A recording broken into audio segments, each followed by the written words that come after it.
Assalamualaikum warahmatullahi wabarakatuh. Perkenalkan nama saya Tiasmini Aisyah Fitri dengan NIM 4342301004 dari kelas TLPL 4A pagi. Hari ini saya akan melakukan presentasi terkait modul 2, yaitu persyaratan keamanan atau security requirement.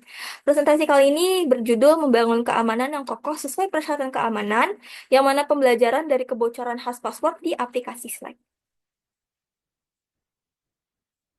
Nah, dari kasus yang terjadi yaitu Slack mengalami bug yang mengalami hash password pengguna bocor ke anggota workspace lain saat tautan undangan dibagikan atau dicabut.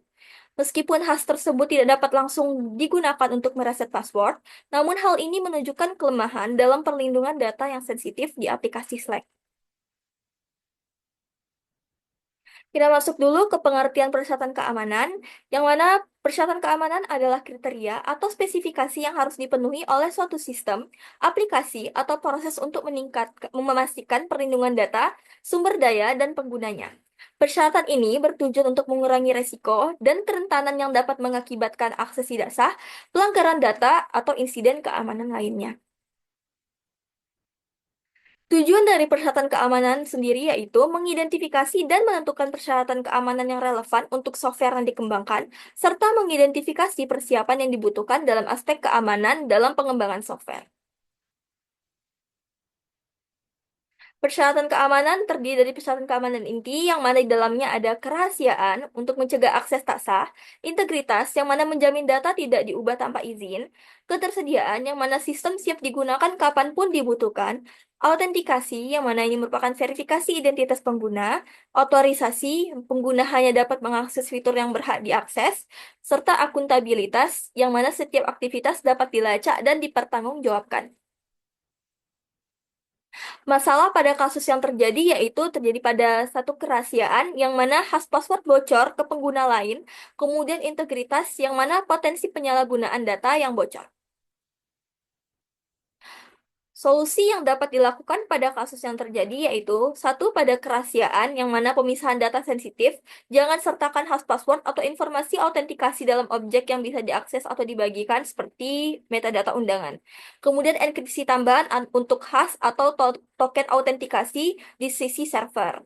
Kemudian ada integritas yang mana melakukan code review dan data boundary validation untuk memverifikasi secara berkala data yang perlu ditampilkan yang benar-benar dikirim ke klien. Kemudian otorisasi yang mana menerapkan principle of least privilege yang mana membatasi data yang bisa dilihat atau didownload sesuai dengan role pengguna di aplikasi.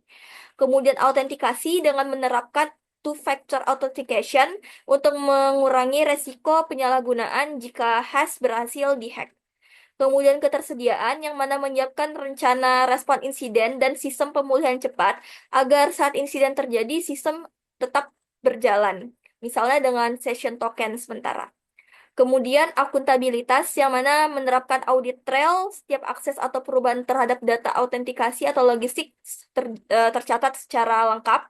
Kemudian menerapkan bug bounty dan internal penetration yang mana untuk mendeteksi kerentanan serupa agar supaya tidak terjadi kembali.